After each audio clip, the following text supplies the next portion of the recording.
और नाज़रीन, जैसा कि हमने आपको लगातार बताया कि आज कई बैंकों की हड़ताल है और इससे क्या कुछ दिक्कतें पेश आ सकती हैं उनके बारे में हम बातचीत करेंगे। और हमारे साथ मौजूद रहेंगे हमारे दो साथी। पहले हैं अनिल, जो कि दिल्ली से हमारे साथ रहेंगे, उनसे वहां का हाल जानेंगे। बालकृष्ण राजस्थान से हमारे साथ मौजूद है। चलिए पहले दिल्ली का रुख कर लेते हैं। अनिल, आज जो बैंकों की स्ट्राइक हो रही है, जाहिर सी बात है लोगों को काफी दिक्कतें आने वाली हैं, नया साल भी है और ये जो तमाम चीजें हो रही हैं, कहीं ना कहीं सबसे ज्यादा इफेक्ट जो है वो कंज्यूमर पर पड़ रहा है।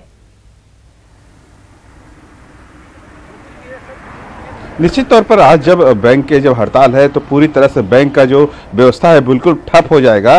कह सकते हैं कि देश भर की जितने भी सरकारी बैंक हैं और जो पुराने निजी बैंक हैं वो पूरी तरह से आज ठप रहेंगे। यानी कि जिस तरह से देखा जाए पिछले 21 दिसंबर से की बात की देखा जाए तो जो ऑल इंडिया बैंक ऑफिसर्स जो कॉन्फेडरेशन था उसने भी एक दिवसीय स्ट्राइक की थी। यानी 21 तारीख को भी बैंक पूरी तरह से काफी पैमाने पर वो लचर हुआ था और उसकी व्यवस्थाएं पूरी तरह से चरमरा गई थी।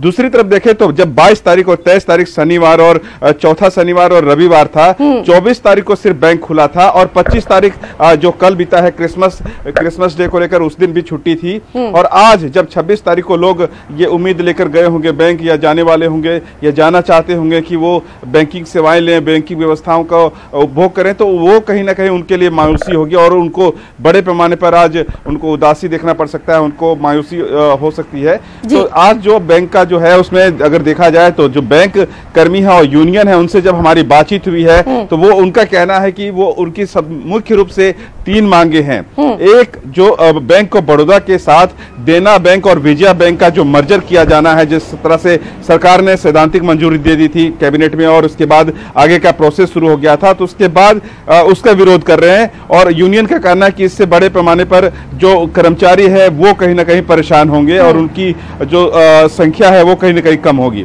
दूसरी बात अगर देखा जाए तो उनका कहना है कि जिस तरह से एक सम्मानजनक उनका वेतन बढ़ोतरी का डिमांड रहा है कि उनका वेतन में बढ़ोतरी की जाए, जो 1 नवंबर 2017 से पेंडिंग है, उसको कहीं ना कहीं लागू किया जाए। इससे पहले भी आईबीए के साथ यूनियन का कई राउंड बैठक हो चुका है, जिसमें आईबीए ने कई बार 2%, कई 4% और अब 8% का बढ़ोतरी का ऑफर दिया है, जिसे यूनियन नकार चुकी है। इससे पहले भी ये कहती रही है यूनियन की जो लिंक परफॉर्मेंस लिंक वो वेजेस रिवीजन की बात कर रही है, उसका भी वो विरोध कर रहे हैं कि उस तरह से नहीं होना चाहिए। साथ ही साथ इसका एक और डिमांड है कि सप्ताह में 5 दिन वर्किंग डेज हो, यानी जिस तरह से इंटरनेशनल बैंकिंग का होता है, शेयर मार्केट का होता है और गवर्नमेंट ऑफिशियल्स का होता है, उसी तरह से जो बैंक का कामकाज है वो 5 दिन का किया जाए, ये मुख्य मांगे हैं। और चार्टर्ड एक डिमांड जो है, charter of demands banking unions का, वो सौंपा गया है आईबीए को, वित्त मंत्रालय को, संबंधित विभाग को वो सौंपा गया है, जिसपे अभी किस तरह से निकल करके सामने नहीं आया। यहाँ हम आपसे ये भी जानना चाहेंगे, क्या इस सिलसिले में जो दूसरी अथॉरिटीज हैं उनसे कुछ बात नहीं हो पाई, स्ट्राइक की नौबत क्यों? जी बिल्कुल, 20 तारीख को भी दोनों पक्ष सामने बैठे थे, जिसमें श्रम आयुक्त भी थे, वित्त मंत्रालय के अधिकारी भी थे, यूनियंस भी थे और आईबीए जो थे उनके भी प्रतिनिधि वहां मौजूद थे।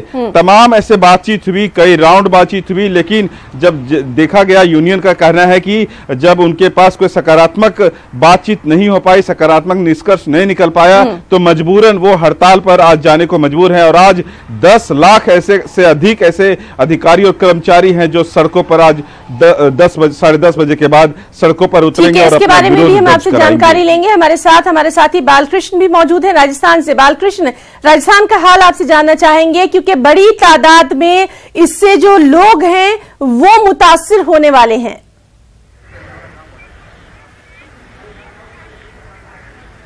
जी हाँ हिना, बिल्कुल, क्योंकि ये जो ईयर का एंड है, इसके साथ ही जो फाइनेंशियल ईयर में 3rd क्वार्टर है उसका भी एंड है। इस समय बहुत सारे क्लोजिंग, बहुत सारे रिटर्न जमा होते हैं, चालान जमा होते हैं, तो ये उपभोक्ताओं के लिए, व्यापारियों के लिए, इन सब के लिए परेशानी का सबब है।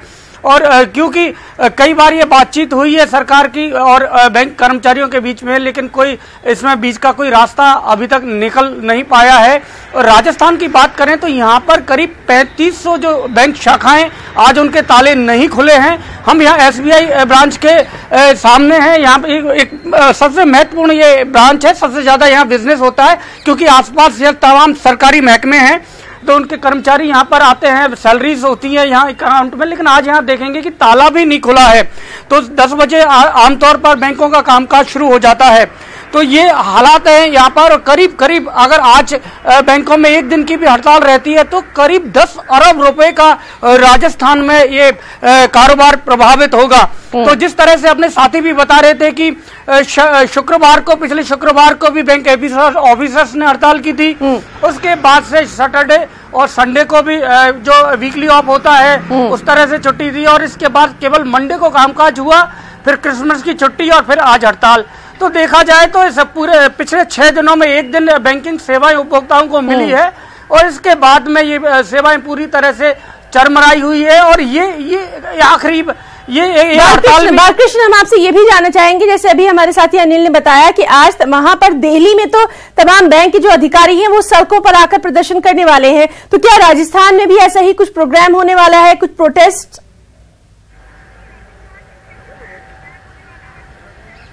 जी हाँ, बिल्कुल। ये United forum of bank unions की जो एसोसिएशन इसमें इस हड़ताल में शामिल है, तो उन सबके जो कर्मचारी और अधिकारी दोनों ही इसमें शामिल है और उनकी ओर से 11 बजे यहाँ पर इलाहाबाद बैंक का जो जोनल कार्यालय है उसके पास जमा होंगे यहाँ पर। और ज्यादातर बैंकों में जो एसोसिएशन हैं उनके पदाधिकारी कोशिश ये कर रहे हैं, बैंक ब्रांचेज में पहले ही आ गए। उनका कोशिश है कि कोई भी एम्प्लॉय अपनी ब्रांच में ना जाए, ज्वाइन ना करे और ब्रांच के अंदर ना जाए, इसलिए उनको रोकने के लिए भी ब्रांचेज के आगे उनके जो एसोसिएशन के पदाधिकारी हैं। तो आगे का हाल भी हम आपसे जानते रहेंगे, क्योंकि अभी जो है ये जो स्ट्राइक है ये आगे भी शायद बढ़ने वाली है। बहुत बहुत शुक्रिया अनिल, और दोनों साथियों का बहुत बहुत शुक्रिया। चलिए कुछ और खबरें भी। कांग्रेस लीडर शकील अहमद ने राजीव गांधी के मुजस्समे को काले रंग से रंगने पर अपना रद्दमल जाहिर किया। शकील अहमद ने अकाली दल के लीडर सुखबीर सिंह बादल की तनकीद करते हुए कहा कि वो इलेक्शन में हार की वजह से झुंझला गए हैं। हो गया उनसे, ये उसकी नाराजगी है, इसका और किसी चीज से कोई लेना देना नहीं। किसी की मूर्ति के साथ ये नहीं करना चाहिए। ठीक कैप्टन अमरिंदर सिंह जी ने इसकी निंदा की है और माफी की मांग की है जिन्होंने राजीव गांधी की मूर्ति की अवमानना की है।